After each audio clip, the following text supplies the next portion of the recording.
que é o famoso sermão profético do nosso Senhor Jesus Cristo, em que ele está vendo ali diante de si Jerusalém e também já vendo a destruição que aconteceria no ano 70. E à medida que ele vai narrando esse evento que estava por acontecer 30 anos depois, ele também vai nos revelando algumas coisas que acontecerão nos últimos dias, né? Mateus 24, do versículo 1 até o versículo de número 31. Diz assim a palavra do Senhor: Jesus saiu do templo e, enquanto caminhava, os seus discípulos se aproximaram para lhe mostrar as construções do templo. Ele, porém, lhes disse: Vocês estão vendo todas estas coisas? Em verdade lhes digo que não ficará aqui pedra sobre pedra que não seja derrubada. Jesus estava sentado no Monte das Oliveiras, quando os discípulos se aproximaram dele e, em particular, lhe pediram: Diga-nos quando essas coisas vão acontecer e que sinal haverá da sua vinda e do fim dos tempos? E Jesus respondeu: Tenham cuidado para que ninguém os engane, porque muitos virão em meu nome dizendo: Eu sou o Cristo, e enganarão a muitos. E vocês ouvirão falar de guerras, rumores de guerras. Fiquem atentos e não se assustem, porque é necessário que isso aconteça, mas ainda não é o fim, porque nação se levantará contra nação, e reino contra reino. Haverá fomes e terremotos em vários lugares, porém essas coisas são o princípio das dores. Vocês serão entregues para serem maltratados e eles os matarão. Vocês serão odiados por todas as nações por causa do meu nome. Nesse tempo, muitos hão de se escandalizar, trair e odiar uns aos outros. Muitos falsos profetas se levantarão e enganarão a muitos. E por se multiplicar a maldade, o amor se esfriará de quase todos. Aquele, porém, que ficar firme até o fim, esse será salvo. E será pregado este evangelho do reino por todo o mundo, para testemunho a todas as nações.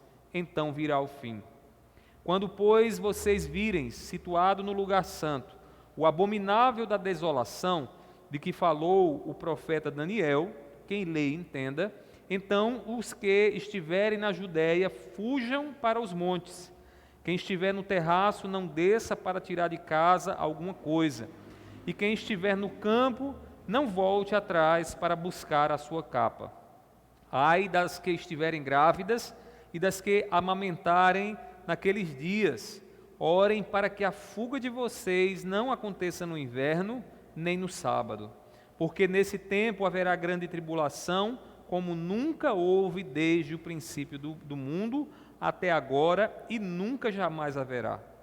Não tivessem aqueles dias sido abreviados, ninguém seria salvo, mas por causa dos escolhidos, tais dias serão abreviados. Então, se alguém disser a vocês: Olhem, aqui está o Cristo, ou ali está ele, não acreditem, porque surgirão falsos cristos e falsos profetas, operando grandes sinais e prodígios para enganar, se possível, os próprios eleitos. Eis que tenho predito isso a vocês. Portanto, se disserem a vocês: Eis que ele está no deserto, não vá lá. Ou se disserem: Eis que ele está no interior da casa, não acreditem.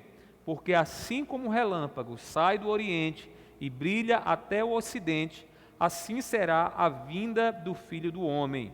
Onde estiver o cadáver, aí se ajuntarão os abutres. Logo em seguida, a tribulação daqueles dias, o sol escurecerá, a lua não dará a sua claridade, as estrelas cairão do firmamento e os poderes dos céus serão abalados.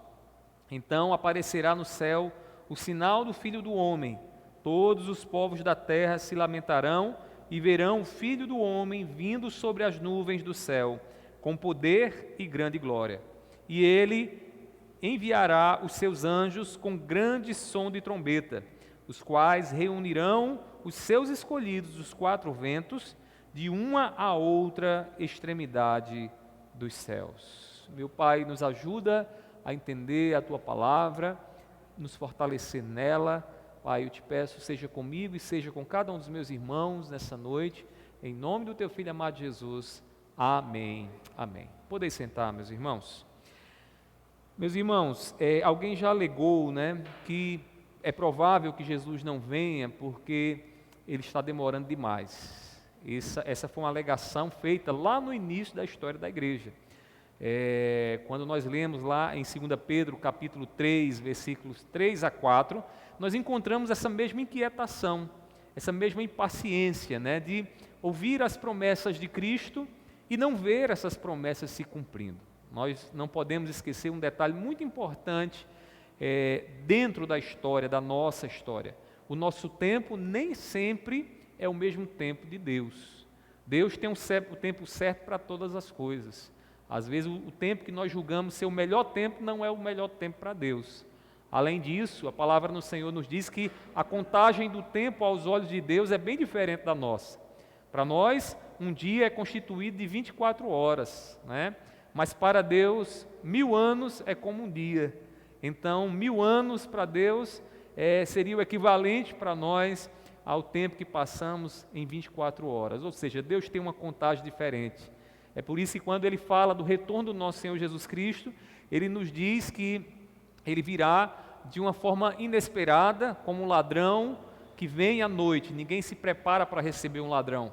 O ladrão chega, você não esperava ele, e ele vai lá e faz o que ele tem para fazer. Assim também será a vinda do nosso Senhor Jesus Cristo. Ela virá, e o ladrão, ele ao se aproximar, a gente precisa estar atentos, vigilantes acerca da chegada então do nosso Senhor Jesus Cristo. Meus irmãos, infelizmente a igreja ela tem falado pouco sobre a vinda de Cristo, não é? Faz tempo que a gente escuta mensagens que enfatizem a vinda do nosso Senhor. E eu tenho algumas hipóteses acerca disso. Primeiramente, a gente está vivendo um tempo em que a igreja tem focado demais nos problemas imediatos que nós estamos passando. As pessoas chegam à igreja e elas querem, da parte de Deus, uma orientação, algum consolo para uma luta aqui agora, que está acontecendo nesse dia, nesse momento em sua vida. Poucas pessoas, né, estão querendo mais uma palavra de orientação acerca do que está por vir, do futuro, daquilo que vai acontecer mais adiante. Além disso, irmãos, também existe uma falta de disposição em muitos líderes para falar da vinda do Senhor, porque em muitos lugares esse não é um tema atraente, em muitos lugares esse é um tema que não vai encher as bancadas, e pelo contrário, é um tema que vai desanimar muitos que estão aí engajados nos projetos e nas conquistas do tempo presente, e não pensando no porvir, né? Porque estamos aqui, como diz a palavra, de passagem, nós estamos peregrinando aqui por essa existência.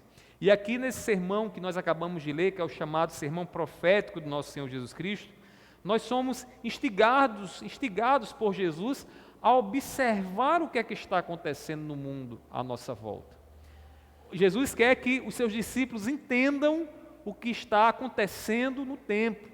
E para isso eles precisam estar observando alguns eventos que acontecem no tempo, porque esses eventos são como aquela nuvem que está nos céus. Aquela nuvem, hoje eu vinha de Mangabeira, e quando eu olhei aqui nessa região, estava tudo escuro, né? Imediatamente foi que eu concluí, vai estar chovendo no bairro dos Novais, né? A nuvem escura sinaliza chuva, né? Um tempo pesado por vir. Então, muitos sinais que acontecem à nossa volta, na nossa vida, na nossa sociedade, nesse mundo, são sinais que apontam para aquilo que vai acontecer mais adiante. E eu já adianto para os irmãos o seguinte: quando Jesus fala desses sinais que precederão a vinda dele, esses sinais eles não servem para que a gente venha cronometrar, né, marcar no tempo, no calendário, quando é que ele vai voltar, né? Não é este o propósito dos sinais. O propósito dos sinais é para que você, percebendo o que está acontecendo, né, e a proporção do que está acontecendo, você possa se preparar ainda mais. Se você sabe que vem uma chuva forte mais adiante, você tem que estar abrigado, você tem que estar com um bom guarda-chuva, com uma boa roupa de frio, né? Assim, né? Então, os sinais que Jesus fala e que precedem a vinda dele, esses sinais servem para que nós estejamos atentos, alertas, porque é sinal de que o nosso Senhor está às portas. E a qualquer momento ele pode vir de uma forma inesperada, né, para aqueles que estão sonolentos, para aqueles que não estão acordados. Meus irmãos, o sermão profético de Jesus, então, nos ensina algo que eu queria encerrar essa série de estudo, martelando um pouco mais no nosso coração, que a vinda do nosso Senhor será precedida de sinais visíveis para a sua igreja. Ou seja, nós que somos a igreja do Senhor, precisamos guardar isso no nosso coração nessa noite. Jesus vai vir, mas a gente vai estar atento. A gente vai perceber algumas coisas que vão acontecer antes da vinda dele, para que a gente possa estar preparados, nos prepararmos para receber o nosso Senhor e não estarmos aqui nesse mundo, né, como se a nossa vida se resumisse aqui a essa existência. Nós temos novo céu, nova terra prometido, nós temos, irmãos, toda uma vida eterna com o nosso Deus. Então, que sinais a igreja verá antes da vinda do nosso Senhor? Já falamos de pelo menos 6 desses sinais. Eu dividi com vocês esses sinais em 2 grupos por enquanto. Quais são? Os sinais da graça, ou seja, que sinais são esses? Sinais que revelarão a graça de Deus, né, para o mundo e especialmente para Israel. Vimos primeiramente que o primeiro sinal da graça será o quê? Quem lembra? Vocês estão com memória fraca, né? Deixa eu ajudar vocês. A pregação do Evangelho a todas as nações. Meus queridos irmãos, Jesus ele vai nos mostrar que o primeiro sinal da graça e isso vai tomar uma proporção muito grande é de que o Evangelho chegará a outras nações, será testemunhado a outras nações. Para que isso vai acontecer? Para que as nações elas assumam a responsabilidade de terem ou aceitado ou rejeitado o nosso Senhor Jesus Cristo. E aí nós observamos no texto que nós lemos, Jesus dizendo o seguinte, vejam aí Mateus 24, versículo 14. Ele diz assim: e será pregado este evangelho do reino por todo o mundo para testemunho a todas as nações. Aqui eu preciso explicar uma coisa a vocês. Jesus não está dizendo que todas as nações se converterão. Ele está dizendo que o evangelho será pregado. E esta pregação será a pregação do testemunho, ou seja, será anunciado às nações e todas as nações o que Jesus fez na cruz do Calvário para a nossa salvação. E aí, diante da mensagem do evangelho, para alguns esse testemunho vai ter cheiro de vida, porque eles crerão em Cristo, mas para outros, como diz Paulo, terá cheiro de morte. Por quê? Porque o testemunho do Evangelho, ele coloca a responsabilidade na decisão daqueles que escutam o Evangelho. Quando a gente anuncia o Evangelho, a gente precisa lembrar disso, porque às vezes parece que a nossa mensagem, né, não foi entregue com o devido valor, mas foi. Às vezes a gente está pregando, evangelizando para uma pessoa, a pessoa chega lá e diz, não quero saber disso não. Se ela parou para ouvir o testemunho de Cristo através dos seus lábios, ela agora está com uma responsabilidade. Ela tem uma responsabilidade pela assumir a salvação que Deus dá em Cristo ou o juízo que a negação do Evangelho traz sobre a vida dele e sobre a vida dela. Então, meus irmãos, pregar o Evangelho, testemunhar o Evangelho, do Evangelho, é algo que precisamos fazer, porque isso aqui não vai acontecer se a igreja se calar, né? A igreja é quem leva adiante aquilo que o Senhor Jesus começou, e Jesus começou a pregar o Evangelho do reino, só que ele não pregou a todo mundo, ele pregou ali numa região, né, bem limitada na sua época, mas a igreja do Senhor tem um dever de expandir, né, transculturalmente o Evangelho para outros povos e outras nações. Detalhe, isso já está sendo feito, em alguma medida já está sendo feito. Missionários já estão sendo enviados para outras nações. né? Nós já estamos investindo de alguma forma com a obra missionária. Agora no concílio mesmo, irmãos, nós tivemos o privilégio de ver o trabalho que a nossa denominação está realizando lá em Guiné-Bissau, né? Inclusive o pastor que esteve aqui, né, com a sua esposa, o pastor Eliseu, né, está fazendo um trabalho, meus irmãos, extraordinário ali naquele lugar. Eu vi as fotos lá, ele pregando o evangelho, irmãos, e sendo clareado à noite apenas com a luz de um celular. Ele pregando e alguém tirou uma foto dele debaixo da luz e meio mundo de gente no escuro ouvindo a pregação do evangelho. Irmãos, a nossa denominação tem feito isso, já temos trabalho também na Bolívia, mas não só nós, outras denominações também têm investido em missões transculturais. Então faz parte daquilo que entendemos ser o nosso papel, a nossa missão antes da vida do nosso Senhor Jesus Cristo. Agora, o que é que vai acontecer? Isso aqui vai tomar proporções maiores. Eu posso dizer aos irmãos que antes do Senhor vir, a igreja do Senhor, a igreja dos eleitos do Senhor, eles terão no seu coração acendido o desejo de investir em missões, de se envolver em missões, para que outros escutem o Evangelho. E este é o que? É um sinal da graça de Deus. Qual é o outro sinal da graça de Deus? Quem lembra? Qual é o outro sinal da graça de Deus antes da vinda do nosso Senhor Jesus Cristo? O pleroma de Israel, né? Ou seja, Israel, todo Israel será salvo. Agora, que Israel é este? Né? Aí vimos, eu estou só recapitulando para vocês, mas lá em Romanos capítulo 11, versículos 25 a 26, o apóstolo Paulo diz o seguinte: porque não quero, irmãos, que vocês ignorem este mistério, para que não fiquem pensando que são sábios. Veio um endurecimento em parte a Israel, e esse Israel aqui é Israel nação, tá certo? Israel povo com quem Deus se relacionou, né, e se relaciona, até que tenha entrado a plenitude dos gentios, ou seja, até que se converta o número dos gentios, que são os eleitos de Deus. Quando esse número se completar, então diz o texto: e assim todo o Israel será salvo, como está escrito: o libertador virá de Sião e afastará de Jacó as impiedades.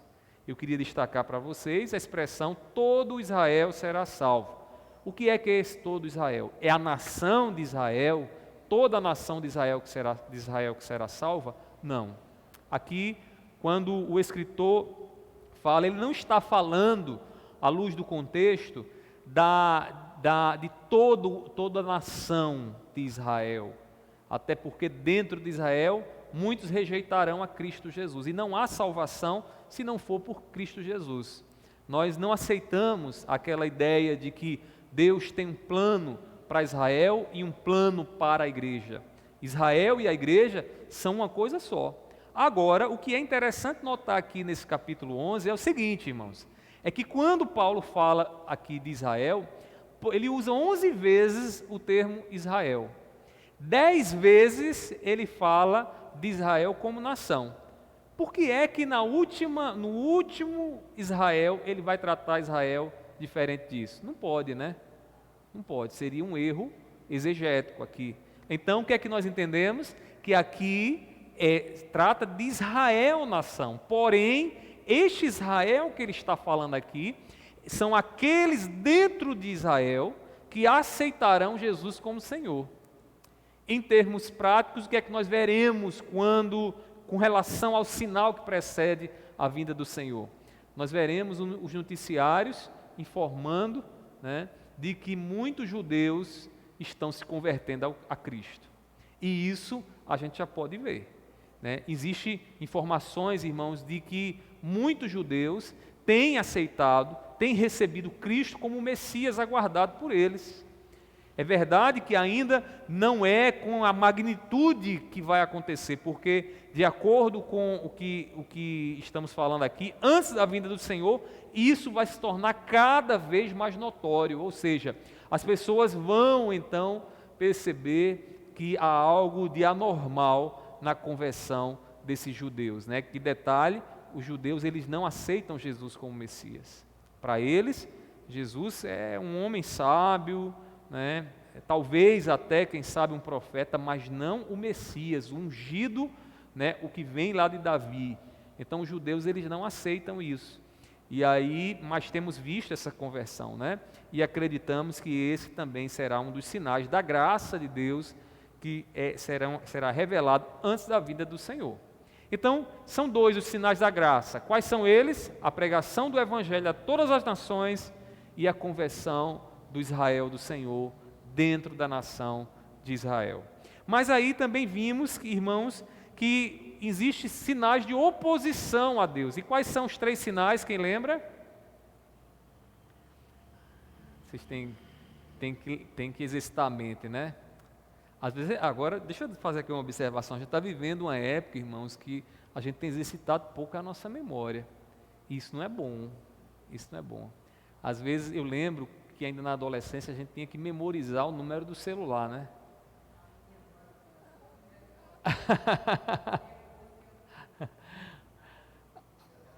Uhum. Agora, sabe o que é?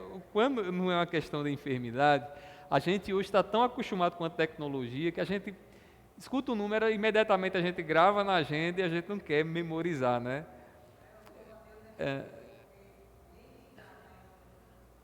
Né? Exercitem o cérebro, é muito importante exercitar a memória, irmãos. E essas coisas a gente tem que exercitar, guardar mesmo. Então, quais são os 3 sinais? Primeiro deles, a tribulação. Segundo, a apostasia. E terceiro, o anticristo. Vamos aqui explicar para vocês cada um deles. O que é a tribulação? A tribulação é um grande aperto, né? Literalmente essa palavra significa assim, ó, apertar. Estar atribulado é sofrer este aperto, né? E este sinal de tribulação é um sinal de oposição a Deus, agora uma oposição a Deus manifestada contra a igreja do Senhor. O nosso Senhor Jesus Cristo vai nos mostrar, irmãos, que vai acontecer essa oposição. Quer ver? Vejam comigo aí na Bíblia de vocês, Mateus 24, versículo 21, diz assim, Mateus 24, 21, que é o texto que a gente leu. Diz assim: porque nesse tempo haverá grande tribulação, como nunca houve desde o princípio do mundo até agora, e nunca jamais haverá. Essa tribulação aqui, e eu preciso explicar isso para vocês, Jesus está falando de 2 momentos aqui. Ele tem em mente o que vai acontecer no ano 70. No ano 70, irmãos, da história, aconteceu uma grande tragédia em Jerusalém. Tito Vespasiano, né, um general, entrou ali em Jerusalém e destruiu tudo, irmãos. Colocou abaixo o templo de Jerusalém, o templo do Senhor. Aquilo ali foi uma destruição terrível. E Jesus já estava vendo a destruição desse templo. Então aqueles dias foram dias de grande perseguição, de grande destruição. Porém, o evento que Jesus aqui está vendo no capítulo 24, ele se mescla por conta de alguns detalhes, é um evento que vai acontecer mais adiante, como por exemplo, quando ele diz assim, como nunca houve desde o princípio do mundo, né? Ou seja, é uma tribulação diferenciada, embora a tribulação do ano 70 tenha sido uma tribulação muito difícil, principalmente para os judeus, né? Mas aqui fala de uma tribulação como nunca houve na história, ou seja, vai haver um momento de grande aperto, esse momento vai acontecer nos últimos dias e nós precisamos estar atentos a isso. É por isso que a história da igreja é como um funil, né? Está tudo muito largo por enquanto, mas a tendência é afunilar e a nossa existência aqui se tornar cada vez mais insuportável, né, para aqueles que vão olhar para nós e por causa de Cristo Jesus vão nos perseguir. Então haverá esse afunilamento, e esse afunilamento para nós que não estamos dormindo, que estamos atentos, é um sinal do quê? Essa tribulação é um sinal de que Cristo se aproxima, é um sinal visível, é um sinal que a igreja do Senhor, ela sabe que isso é o sinal, é a flor da figueira, que anuncia o fruto que está por vir. Então a gente não pode estar cochilando. A gente precisa estar atentos. Quando começar a coisa se tornar cada vez mais difícil, irmãos, isso vai acontecer. E diz mais aqui no versículo 21 o seguinte: além disso, Jesus diz, né, que aqueles dias serão abreviados, né, por conta dos eleitos. No versículo 22 ele continua dizendo: não tivesse aqueles dias sido abreviados, ninguém seria salvo, mas por causa dos escolhidos, tais dias serão abreviados. Observem que os escolhidos aqui estão dentro de onde? Da tribulação, né? Ou seja, os eleitos do Senhor passarão por tribulação. Não é, não vai ter tribulação. Os escolhidos, a igreja do Senhor, nós enfrentaremos esses dias, mas o Senhor nos guardará. E aí, tamanha será a perseguição, que diz o texto, se aqueles dias não fossem abreviados, certamente não teríamos suportado, né? Meus irmãos, a oposição a Deus também ocorrerá no meio da igreja. Além da tribulação que vem de fora para dentro, haverá um sinal de oposição a Deus que começará dentro da igreja. E que sinal é esse? A apostasia. A apostasia. O que é apostasia? Apostasia, esse termo significa rebelião, rebelar-se contra Deus. Então, muitos que hoje, né, adoram a Deus, na grande apostasia, quando a apostasia se manifestar, eles se voltarão contra Deus, eles se rebelarão contra Deus. Eu sei que a gente não está ainda nesse período, pelo menos aqui na nossa nação, na nossa época não. Mas deixa eu dizer uma coisa a vocês, a gente já pode perceber esse tipo de rebelião de forma pontual em alguns lugares, né? A gente encontra pessoas, meus irmãos, que outrora eram crentes fervorosos, pregadores da palavra de Deus, anunciadores do Evangelho, que agora, irmãos, pregam um outro Evangelho, né, que descaracteriza a santidade de Deus, que coloca Jesus em segundo plano, que menospreza a palavra do Senhor, né, e estes, irmãos, pelos atos, são apóstatas, são aqueles que estão se rebelando contra Deus, dizendo, não é esse Deus o Deus que eu adoro, não é esse o Deus que eu quero. A gente precisa estar acordado, porque quando isso começar a acontecer, o número dos eleitos, daqueles que a gente acredita ser a igreja de Deus, né, não dos eleitos, mas aqueles que estão frequentando a igreja, será reduzido. Imagina aqui no nosso meio, né? Deus queira que nenhum de nós estemos envolvidos, passemos pela apostasia, né? Mas uma apostasia aqui, irmão, seria um diminuir da igreja, um enxugar dos membros aqui da igreja. Meus irmãos, que coisa terrível, né? Mas isso é sinal do fim dos tempos. Isso é sinal dos últimos dias. Nós já estamos nos últimos dias. Então, meus irmãos, precisamos estar atentos. Veja o que diz 2 Tessalonicenses, capítulo 2, versículo 3. Diz assim, ó. 2 Tessalonicenses, capítulo 2, versículo 3. Escute: ninguém de modo nenhum os engane, porque isto não acontecerá sem que primeiro venha a apostasia e seja revelado o homem de iniquidade, o filho da perdição. Meus irmãos, o que é que Paulo está aqui lembrando à igreja, irmãos? De dois eventos que vão andar juntos. Quais são eles? A apostasia e depois o quê? O surgimento do anticristo, que aqui ele chama de o homem de iniquidade, o filho da perdição. Então, junto a essa rebelião contra Deus, aparecerá quem? O anticristo. Deixa eu dizer só uma coisa para vocês aqui, para o nosso conforto, irmãos, e consolo. Jesus, ele diz assim lá em João capítulo 10, versículo 29. João 10, 29, ele diz assim: aquilo que meu Pai me deu é maior do que tudo, e da mão do Pai ninguém pode arrebatar. Se você é um eleito do Senhor, uma eleita do Senhor, saiba disso, ninguém pode arrebatar você da mão de Deus. Ninguém vai tirar você das mãos do nosso Deus. Em outras palavras, a apostasia não vai acontecer em você. Você verá, mas você não participará dela. Por quê? Porque você está guardado por Deus. Você está nas mãos do Senhor. É isso que Jesus está dizendo aqui. Ninguém pode arrebatar das mãos de Deus aqueles que Deus deu através do seu Filho Jesus. Meus irmãos, junto à apostasia aparecerá o homem de iniquidade, que é o anticristo.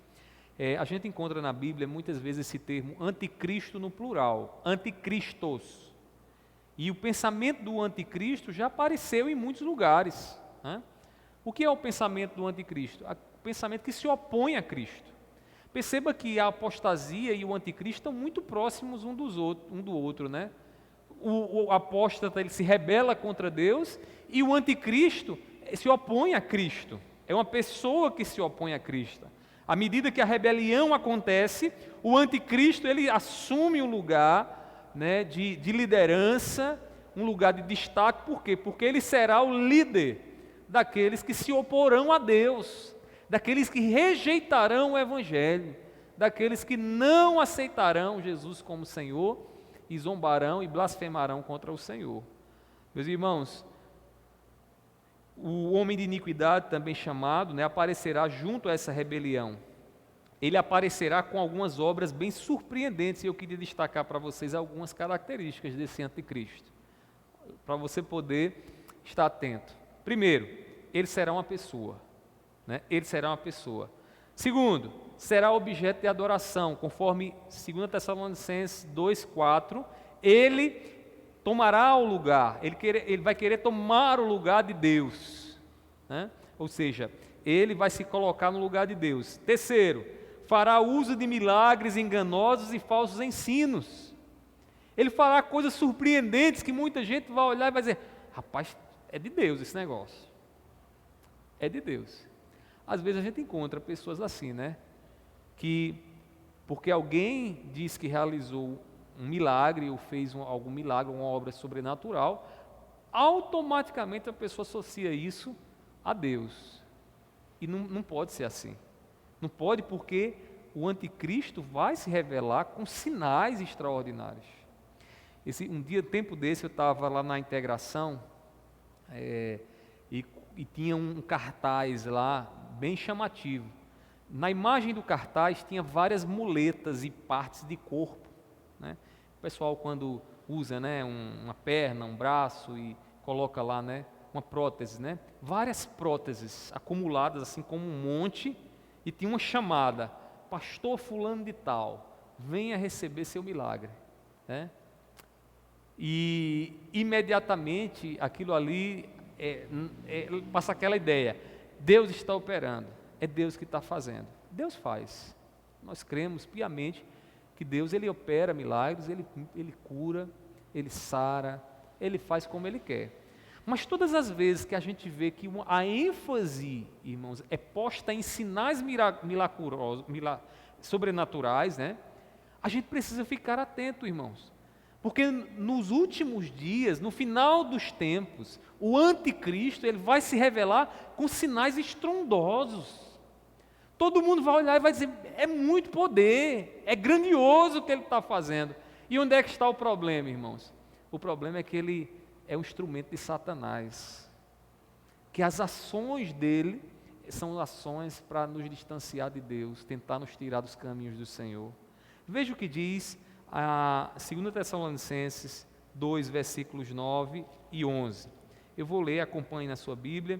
2 Tessalonicenses 2, 9 e 11. Diz assim, ó: pois vocês com certeza... eu estava lendo 1, é o 2, viu?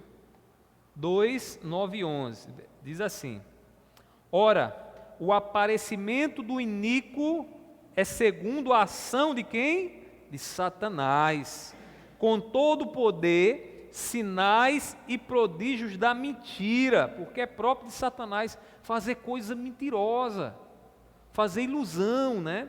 Aí no versículo 11, Paulo diz: é por este motivo que Deus lhes envia a operação do erro, para darem crédito à mentira, a fim de serem condenados todos os que não creram na verdade, mas tiveram prazer na injustiça. O que é que Paulo já está vislumbrando aqui? Que quando o anticristo começar a agir, muitos serão seduzidos por essas obras. Então, deixa eu dizer uma coisa, vigiemos, irmãos, estejamos atentos. A gente está vendo sinais, está realizando obras grandiosas, sim, mas isso não é tudo. Qual é a sua vida? Quais são os princípios que você tem seguido? Né? Cristo está no seu coração, você está fazendo isso em obediência a Cristo? São essas perguntas que nós precisamos fazer àqueles que aparecem como operadores de milagres, que realizam coisas grandiosas, meus irmãos. Precisamos estar atentos. Mas ainda, uma quarta característica desse anticristo, irmãos, é que ele será revelado depois de ter sido removido aquilo que o detém. E aqui a gente tem um grande mistério, né? A gente não sabe exatamente o que é que o detém. Mas os crentes lá da igreja em Tessalônica sabiam. Paulo diz assim no capítulo 2, versículo 6, 2 Tessalonicenses 2, 6, ele diz: e agora vocês sabem o que o detém, para que ele seja revelado a seu tempo. Tem alguma coisa que está impedindo o aparecimento do anticristo. O que é isso? Né? Muita gente tentou aí formular uma hipótese, né? Alguns acreditavam ainda que era no período, era o Império Romano, né? Era uma força política que estava impedindo que ele aparecesse. Outros acreditavam que até era um anjo do céu, o anjo Miguel, né? Não permitindo que o anticristo aparecesse. Eu sou mais inclinado a acreditar, irmãos, que aqui seja o Evangelho. O que impede o aparecimento do anticristo, irmãos, é o Evangelho, a pregação do Evangelho. Mas ainda é um mistério, não temos como a gente dizer, bater o martelo, mas Paulo diz que a igreja sabe o que é que o detém. Se a gente tivesse um crente lá de Tessalônica aqui na nossa igreja, a gente perguntaria a ele, o que é isso que o detém? E ele diria para a gente, olha, tal coisa, mas a gente não tem. Então, a gente tem que descansar aí nesse mistério, né, e pedir ao Senhor, Senhor, dá-me graça, não vou entender, mas no tempo certo a gente vai perceber. Meus irmãos, então, percebam, primeiro, o primeiro grupo é o grupo dos sinais de graça, o grupo que são pregação do Evangelho a todas as nações, a conversão do todo Israel do Senhor, o pleroma de Israel, né? E os sinais de oposição, quais são eles? A tribulação, a apostasia e o anticristo. E aí eu queria encerrar o estudo vendo os 3 sinais de juízo que precederão a vinda do Senhor. Quais são eles? As guerras, as fomes e os terremotos. Então são sinais, irmãos, que todo mundo vai contemplar e já tem contemplado em alguma medida. Meus irmãos, de acordo com as palavras de Cristo, são 3 esses sinais de juízo. Lembrando, um juízo da parte de Deus sobre o mundo. Todas as vezes que acontece algum evento assim, catastrófico, tipo um tsunami da vida, né? Um tsunami. Normalmente as pessoas perguntam, por que um tsunami apareceu? Por que matou tanta gente? Por que um desastre tão grande daquele ali, né? Meus irmãos, nós precisamos afirmar, sem sombra de dúvida, que Deus está manifestando o seu juízo. Agora, tem uma coisa que a gente precisa atentar para isso. Não é que Deus ele tenha um juízo com aquele povo específico quando aquele tsunami aconteceu. Mas é que Deus eles tem um juízo para com toda a criação. O mundo já está debaixo do juízo de Deus, né? Quando acontece, por exemplo, um terremoto, como aconteceu recentemente, né? Milhares de pessoas, centenas de pessoas mortas, aí é porque Deus está manifestando juízo, especialmente com aquela nação. Meus irmãos, se Deus fosse manifestar juízo por conta do pecado, né? Quem nesse mundo aqui escaparia do juízo de Deus? Me diga, quem? Vocês acham que nós estaríamos livres de terremotos, de tsunamis? Não estaríamos, porque somos todos pecadores. Quando o homem pecou, né, o homem cai no pecado e a criação também foi afetada pelo pecado. Deus diz, não comerás da árvore do conhecimento do bem e do mal, porque no dia que dela comeres, certamente morrerás. O que é que Adão e Eva fazem? Comem, desobedecem a Deus. Deus diz, tudo bem, vocês comeram, então vão receber o juízo. E qual será o juízo de vocês? Vocês vão ter que trabalhar sobre a terra, porque agora a terra está amaldiçoada. Ela vai dar abrolhos, espinhos, vocês vão ter que se esforçar mais ainda para cultivar a terra. Por quê? Porque a terra está sob juízo também, porque a terra também foi afetada pelo pecado. Então, quando nós falamos de sinais de juízo, e terremotos, e fome, não é que Deus tem um grupo específico que Ele quer derramar o juízo, mas todo o mundo, todo o planeta, toda a criação está debaixo do juízo de Deus. E aí nós sabemos disso porque Deus ele está nessa relação com a criação corrompida pelo pecado. Agora eu queria que você observasse comigo as palavras de Jesus aqui no sermão profético, no capítulo 24, versículos 6 a 8, ele diz assim: e vocês ouvirão falar de guerras e rumores de guerras. Fiquem atentos e não se assustem, porque é necessário que isso aconteça. Mas ainda não é o fim, porque nação se levantará contra nação e reino contra reino. Agora observe, haverá fomes e terremotos, plural, viu? Ou seja, fomes, o mundo faminto. Porém, todas essas coisas são o princípio das dores. Jesus está dizendo o seguinte: quando isso começar a acontecer, será como aquela mulher que está para dar à luz, né? Quando a mulher está para dar à luz, que ela vai ter um parto normal, ela começa a sentir as contrações, né? E as contrações vão aumentando, e a dor vai aumentando, até que a criança nasça. Até lá, o que é que vai acontecendo? O princípio das dores começam e vão aumentando. Então, Jesus está dizendo o seguinte: quando terremotos, guerras, fomes e, como diz Lucas, epidemias, né, também começarem a aparecer, vocês podem estar certo de uma coisa, podem estar certo de que ali será o princípio das dores, não é o fim ainda. É só as dores que vão gradativamente aumentar, vão se tornar cada vez mais difíceis. Agora, meus irmãos, olhando ao nosso redor, será que a gente tem visto isso? A gente atualmente, a guerra que está em foco, né, embora existam outras guerras no mundo, é a guerra entre a Ucrânia e a Rússia, né? Essa guerra é muito preocupante, por quê? Porque existem dois blocos, né, poderosos, superpoderosos, com bombas atômicas, em que um pode destruir o outro e também o mundo todo, né, num apertar de um botão. Então, essa guerra é uma guerra que preocupa, mas nada disso é algo novo para aquele que lê a Bíblia. Por quê? Porque a palavra do Senhor nos fala que isso vai acontecer antes que o Senhor venha. E a igreja do Senhor, que somos nós, precisamos assistir os noticiários atentos, com discernimento, porque a tendência é que isso aumente. Recentemente nós tivemos uma série de terremotos. Não sei, acho que vocês já ouviram falar no chamado cinturão de fogo. O que é o cinturão de fogo, irmão? O cinturão de fogo é uma cadeia de vulcões que eles fazem como que um cinturão, e parte desse cinturão passa pela América Latina, América do Sul, a nossa América. De maneira que os países que ficam nessa região ali onde fica o Peru, Argentina, fazem parte dessa cadeia de vulcões. E ali, meus irmãos, 90% dos terremotos que acontecem no planeta, acontece exatamente nesse cinturão de fogo.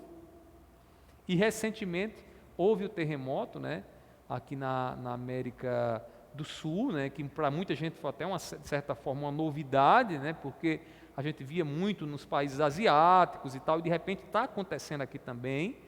E eu, enquanto meditava um pouco mais sobre essa questão dos terremotos, certamente, irmãos, estatisticamente falando, quando nós olharmos para o cinturão de fogo e vermos esse cinturão de fogo pipocando cada vez mais, nós estaremos certos de uma coisa: o princípio das dores já começou e já está aumentando. Então a gente observa essas coisas que estão acontecendo, irmãos, não como quem está dormindo, ou quem olha assim, não tem nada a ver com a gente, tem tudo a ver conosco. Jesus diz, irmãos, que isso vai acontecer antes que Ele venha. Irmãos, o crescimento da miséria no mundo, vocês sabem que hoje o mundo não tem alimento suficiente para todo mundo. E a tendência, irmãos, é se tornar cada vez mais difícil, né? O Brasil é um dos países hoje que alimenta muita gente, né? Muita gente.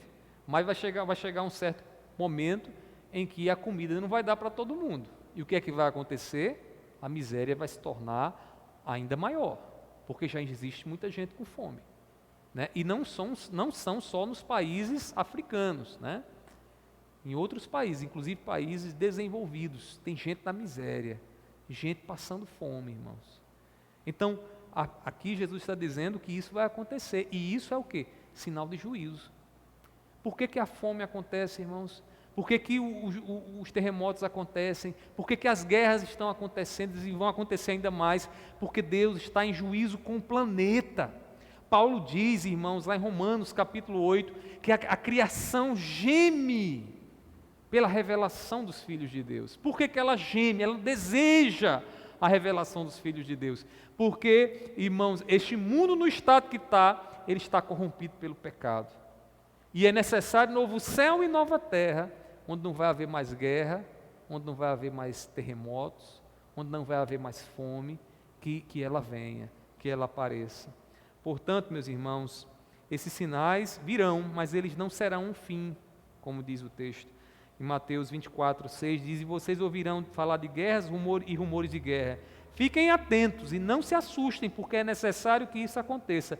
Mas ainda não é o fim. Olha só que situação.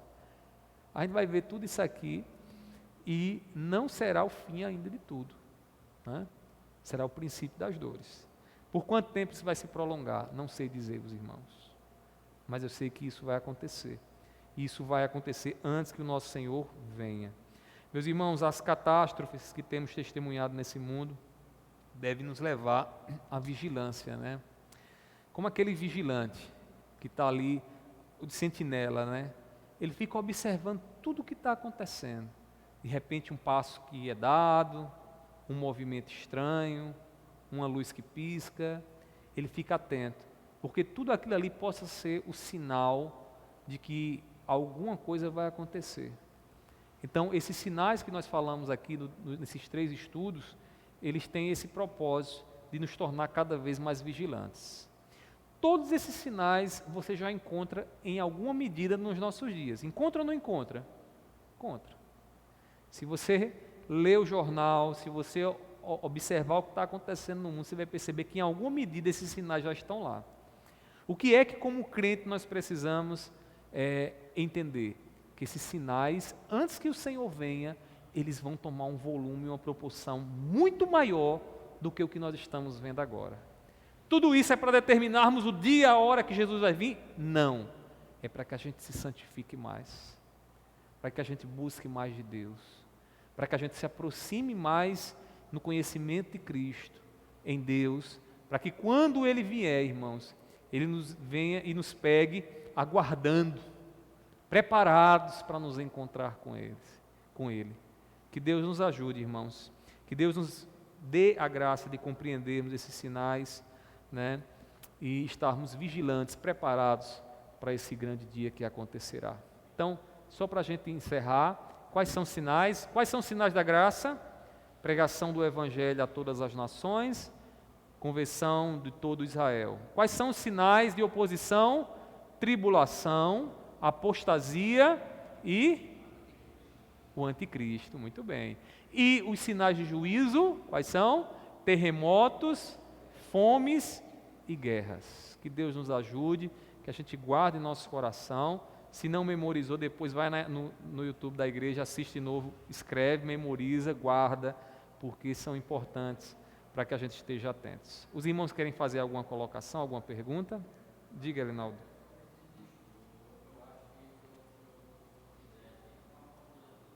Uhum.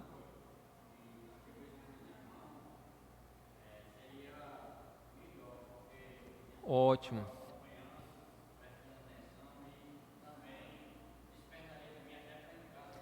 Amanhã eu mando para vocês, tudinho. Amanhã, viu? Eu vou mandar no WhatsApp, aí é só você baixou lá, manda imprimir, porque aí você lê em casa com os textos bíblicos bem direitinho. Eu vou organizar bem direitinho para vocês ficarem bem compreensível. Boa. Muito bem. Mais alguma colocação, irmãos? Mais alguma pergunta? Diga. Aham.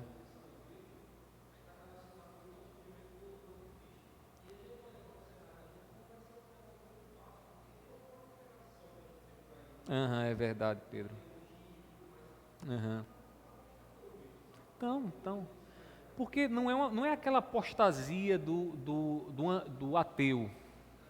Não é uma apostasia do ateu declarado, que diz, não quero saber de Deus. É uma apostasia de um falso evangelho. Sutil, assim, de que você pensa que está numa igreja evangélica e o cara não tem nada de evangelho, o cara não fala de Cristo, o cara não anuncia Cristo.